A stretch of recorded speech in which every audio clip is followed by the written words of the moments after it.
Hey everybody, it's Dr. Sasheen. Welcome to Women in Transition Vlogcast. I am your host, your guide, your Pied Piper, whatever you want to call me. Today I want to talk to you about the real piece, not this stitched together Frankenstein thing that we keep using as a illusion that we have peace, but it's not really peaceful at all. So stick around to the end. I'll tell you a way that you can find some relief if you're feeling anxious, especially on days like today when the news has that silver thread running through that things might be changing on some fronts, but we know that um, people don't always keep their promises, and so we just have to keep watching, and yeah, we just have to keep watching. So, what do I mean by real peace or more broken pieces? So this week in our tea time, if you're not joining us on Tuesdays for tea, you're missing out. We're having a great time together. We're building community. We're supporting each other. We're talking about whatever comes to mind.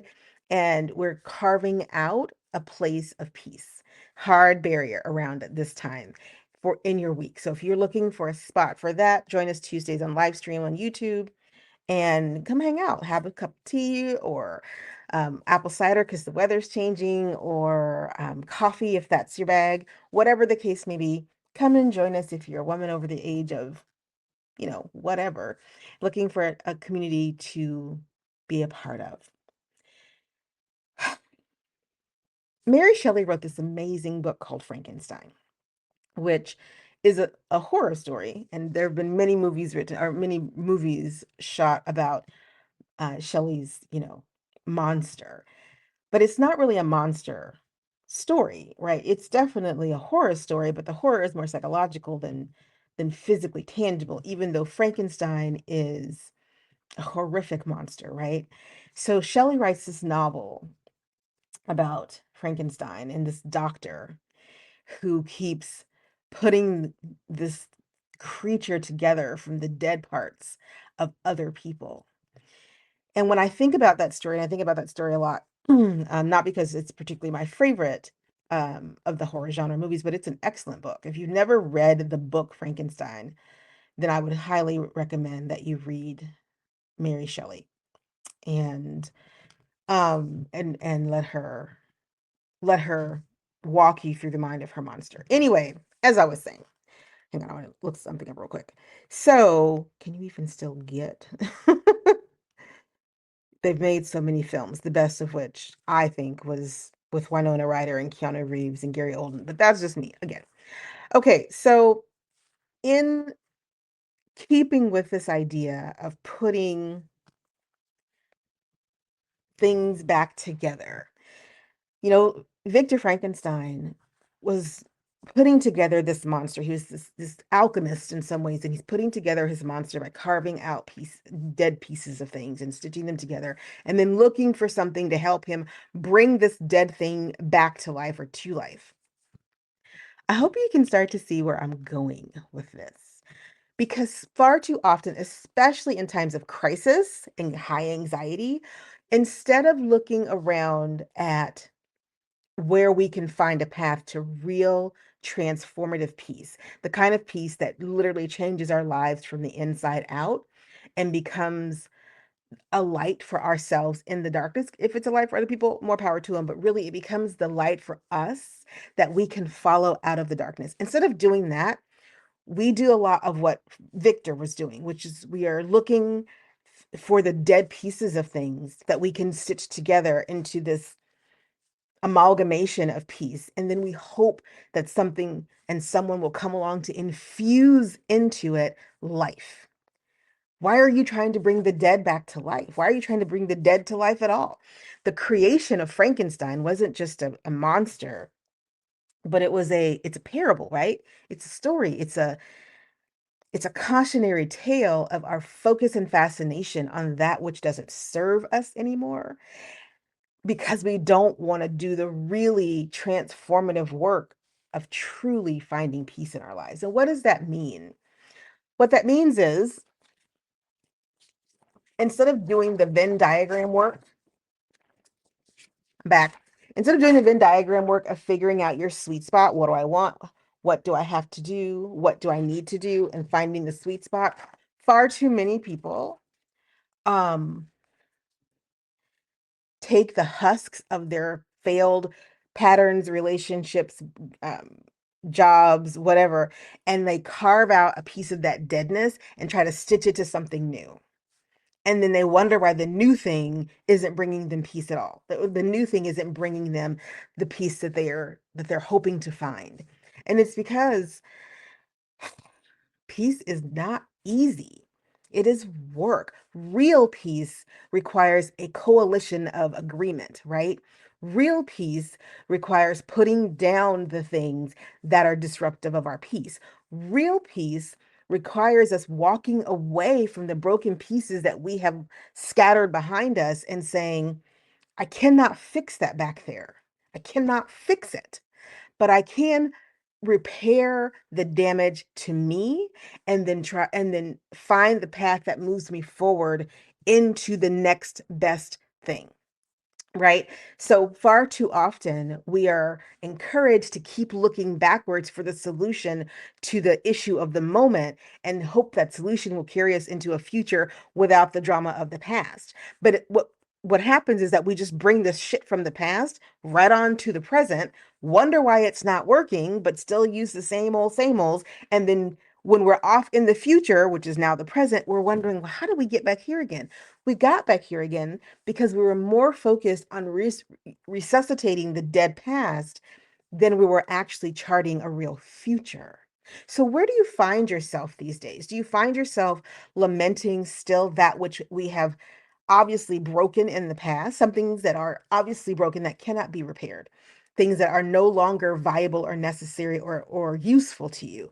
Do you still look back and go, I really want that version of life back, and so I'm going to try and find a way to resuscitate some pieces of it so that I can move forward in the hopes of replicating what was back there? Why do you want to replicate what broke you into pieces to begin with? When we stop looking at the past as past is prologue, but it can sometimes also be epilogue, right? It can be over, it can be done. And if we stop with past is prologue, so we need to look at the past to decide the future, and maybe say, the past is the epilogue of chapters I do not need to revisit again. Perhaps we could stop revisiting trauma in the future. Perhaps we would stop writing the same story over and over and over again. Perhaps we would stop trying to build Frankenstein's monster because we would be like, I don't need to build the monster from the dead. I need to birth something new, something different. Now, you may disagree with my assessment of Victor Frankenstein and Shelley's monster, and you're welcome to do so. But what I want to tell you is that it is clear in hindsight always how much people spend, how much we as women especially spend time trying to resuscitate the broken pieces of our lives instead of moving forward into the reality of where we want to be. If you have any kind of relationship in your life, and you probably do, right? You have probably lost relationships along the way, and you're probably in relationships now, and you will be in relationships in the future. The relationships that break you, the ones that hurt the most, they keep showing up because we don't stop trying to resuscitate and stitch into our lives that sorry, there's this hair that's literally in my ear. It's driving me crazy. We don't we don't stop trying to resuscitate, bring life back into the person that we were. Because what we're struggling for, what I think Victor Frankenstein also was struggling for, was not about the monster that he was creating or the relationships or the person that we're trying to figure out why they left us or why this didn't work again. What we're trying to struggle for is the parts of ourselves that we can't let go because they're not good for us, the parts of ourselves that we can't let go. And after being on the planet 40 plus years, there are parts of you that probably aren't good for you, right? One of the struggles of a lot of women my age is that we are going through perimenopause, we're in menopause, we're cycling through this. And the things that we used to be able to do that helped us to navigate life and make decisions and build and do all the things, our playbooks aren't working because our bodies are going through something. And it's very easy. Oh my gosh, it's so easy to look back at what we have lost in this process instead of going, I gotta find a new way. We gotta find a better way because the girl that I was, the woman that I was, is not here right now. She's not here. And the reality is, she's probably not coming back because that version of us is no longer viable for the woman that we have to become to get through this moment. People on the social media, not the internet, because the internet's vast. On social media, talk about, oh, everyone, women are talking so much about perimenopause. Why are they all talking about it? It's because nobody talked about it before Gen X started going through it, and we don't know how to shut up. And that's a good thing, right? So this is a good thing. We don't need to shut up. Absolutely not. We need to find real peace, real options, real pathways, real breakthroughs. Our mothers, our grandmothers didn't have the luxury. So they just had to whisper amongst themselves, right? Whereas Gen X women are like, listen, I'm not living through this. And millennial women are going to come up behind us and we're saying, hello, here's a signpost along this road you needed to pay attention to. Why? Because there are enough broken pieces in this conversation. So many holes left over in the conversation because we weren't allowed to have the conversations because nobody wanted to hear about the change, right? The change. And yet the change hits every single female presenting person. If you got ovaries and fallopian tubes and a uterus, you're going to hit the change. If they take it out early, you may hit the change early. So since all of us are going to hit it, who have those biological markers in our body, we need to talk about it, but we didn't for the longest time because this was a woman's problem, right? It was a woman's issue. So what have we decided? We decided we're talking. Doctors are talking, women are talking, because real peace through menopause and perimenopause cannot come from silence and old narratives about what we should and shouldn't talk about. Those are broken pieces. That's a medical system that didn't serve any of us, that didn't work at all for us. We just now are realizing that the stigma of HRT, hormone replacement therapies, more than one, those stigmas were there partially because we didn't know enough yet about how it was going to impact the female anatomy, but also because a lot of medicine is based on male response. And female response has only really begun to become a thing that we need to pay attention to in recent medical history. Broken pieces, broken narratives that we have strung along and used as the basis for new narratives, and then still wonder why things are broken. The key to real peace, the key to real prosperity, not even prosperity. Yeah, prosperity. I'll use that. Prosperity in health and wellness and mental and physical and financial and relational. Real prosperity, real peace, the kind of peace where everything isn't perfect, but your core life has a resonance of peace to it. That's what I'm talking about. Not the bullshit piece of, oh, look, everybody's happy all the time. That's not peace. That's bypassing for another video. But real peace, the peace that gets you through when the nights are long, the peace that allows you to be in the throes of perimenopause because you know there's something on that this is a problem that I can solve with help. That kind of peace that quiets your mind and reduces your anxiety because you have answers and a plan. The real peace of life, that's something that we all need to be looking for. Not looking behind at the broken pieces of things and trying to stitch a Frankenstein monster together in the hopes that it will limp along long enough for us to get to the future where things are all better. The future is already here. It's already here. So if Frankenstein hasn't gotten his shot of lightning yet, and you're still suffering, then stop. Stop. It is time to quit. And the best thing that you can do for yourself on the road to pursuing real peace is figure out what are the broken pieces that I keep picking up and trying to stitch onto the new me that I want to become, that I'm trying to become. What are the old narratives? that I'm insisting on hanging on to because they're comfortable even as they break me every time? What are the old relationship patterns, not people, patterns that I continue to get into, and then I wonder why my relationships all feel the same? What are the job prospects, the career avenues, the places that I choose to visit, the locations that I choose to live in? What are the dynamics of my financial life, my health life? What are those places where the narratives that I'm telling are full of the broken pieces of the past? And there's no room for a new narrative because I'm so intent on bringing the past with me because I'm afraid if I let go of some of the pieces of me that made up that woman back there, then I will lose who I am. You won't.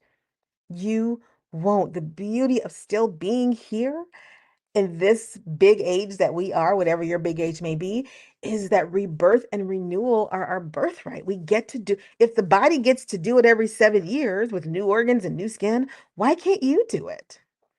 What makes you different than the actual physical shell that you inhabit, right? That renews itself. Hair falls out, it grows back. I get grays today, I'll be red in a few weeks. And then the grays will come back. Why? The grays ain't worried about me, and I'm not worried about them because it's just part of the journey of my life. And I'm not needing to, I don't have to continue to look for the woman I used to be because that woman got me to a certain point. I- I'm going through a different phase of life now. I don't want to go back to my 20s, even though sometimes in menopause acne returns. We'll talk about that another day. I don't want to go back to the time where I don't know what I'm doing. I don't know what I'm doing. I want to stand in a moment where I don't know what I'm doing, but I have all the skills necessary for whatever comes next. That is where we are. You may not know what's next, but you don't need to look backwards at brokenness and say, how can I stitch together a version of me out of those broken pieces to go forward? No.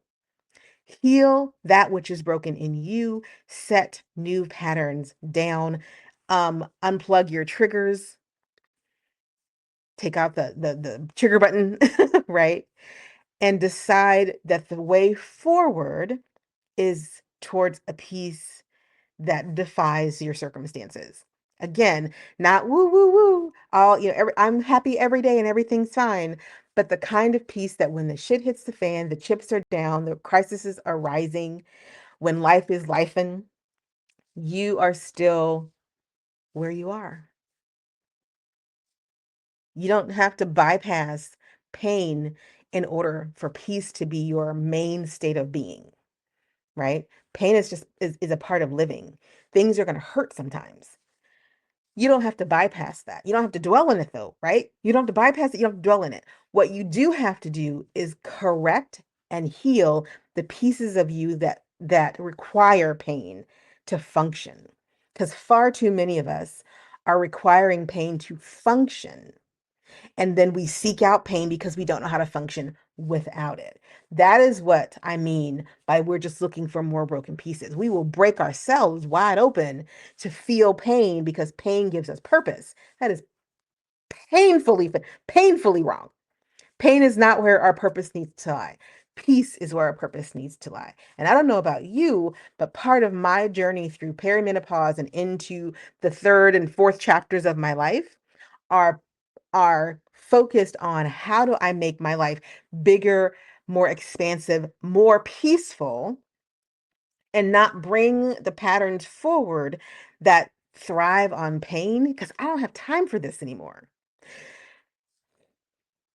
So, what are you hoping to get out of your current trajectory? Are you Frankensteining your life together from the broken pieces of stuff that you just don't need anymore? Relationships, attitudes, workout routines, food choices, whatever, right? Like you've tried some things and they worked and they failed, but if you look at holistically, if you looked at the way your life has gone, you could see the veins, right, of your life, the seams of Frankenstein, the seams that you've stitched together of patterns and behaviors that do not serve you. And instead, What if your life was just one continually smooth slate again? Clean, ready to be written on, a beautiful piece of vellum, heavyweight paper, a beautiful fountain pen, not pieces of somebody else's, not pieces of your own brokenness, but an unbroken sheet of paper, as far as you could see, empty. Maybe that's scary, but maybe it's also hopeful that as you begin to write this next chapter of your life, your pen isn't dipped in the sorrow of your past, but in the hope of what's to come and what is now. Because you've reached this place, you've reached this point where it is okay to say, I made some mistakes. I did some things I'm not proud of, but I did some things I'm really proud of. So I'm going to bring forward the patterns that have served me well, and I'm going to start again. And I'm going to start again. And I'm going to sit in the peace of knowing that I do not have to repeat the past to have a good future. And that it's okay to have command and control of where my attention goes to keep my peace. That I can fight the good fight on any day of the week, and my peace doesn't get disturbed by fighting the good fight. Doesn't get disturbed by that, because part of protecting our peace sometimes means fighting the good fight to keep our peace, right? Fighting the good fight to keep our sanity, to keep us mentally focused, to keep our livelihoods. Fighting the good fight means keeping you at the center of the fight, because if you're not fighting for yourself, you cannot fight for other people. We don't need more martyrs. Nobody needs a martyr. Okay? Nobody needs martyrdom. If that's you, nobody needs that from you. If they're telling you they need that from you, they're trying to break you. Broken pieces. Because you're easier to control when you're broken. You're hard to control when you're peaceful. Very hard. If you've listened to this and all you thought is, oh my gosh, my cortisol levels are rising. I don't I don't know how to do this. I don't know what to do. I can't imagine my life differently than it is right now. I have a couple of things that might help you. Number one, I've written a book called The Anxiety Solution. It is a book about understanding your anxiety and helping you figure out a way to navigate that on a daily basis, recognizing that it's not always easy to explain to others what it feels like in your head when your cortisol level shoots up and your anxiety wants to flatline you and lay you low. So I wrote this book because I suffered from anxiety, and it was one of those things that I had to contend with, especially with imposter syndrome going through graduate school, right? So it's designed with commentary and worksheets and, you know, inspiration that says it's okay. You're okay. Now, it's not a substitute for therapy. It is not a substitute for a good therapist, but it's a start. It's a starting point, and it's a good guy to have next to your bed when you need something in the middle of the night. I'll leave that link below. The other thing that I want to encourage you to do, to think about, is the next phase of your life and what you really, really want to do with that. What is it that you think about if you weren't, what would you think about if you weren't thinking about broken pieces and trying to put Frankenstein back together one more time in hopes that lightning strikes differently this time? Would you enjoy life differently? Would you do different things? Would you go different places? Would you move your whole life to a new country? Would you start a 501(c) organization to help women? Would you open a school? What would you do if you really pursued real peace and stopped trying to put together the broken pieces? I offer two programs. Life Reimagined for divorced women, women who are going through divorce, who are looking at their life after divorce and need a guide to help them get there. And I offer a workshop, which is going to be opening up soon for the next cohort, called Life Reimagined, where I teach you a strategy that I also teach my divorce clients. It's the same strategy, a strategy for how to figure out how to get to peace from those broken pieces. So I'll drop the links for all of those in the description. If you watch the replay, tell me, are you trying to be Mary Shelley, Victor Frankenstein? Are you trying to piece together a monster from the pieces of you in the past that don't serve you anymore? Or are you really ready for what peace can do to transform your life? Don't forget rule number one. I'll talk to y'all soon. It's Dr. Sasheen. Hit like, subscribe, and share this video with people that you think might need to see it. I'll talk to you soon. Take care. Bye.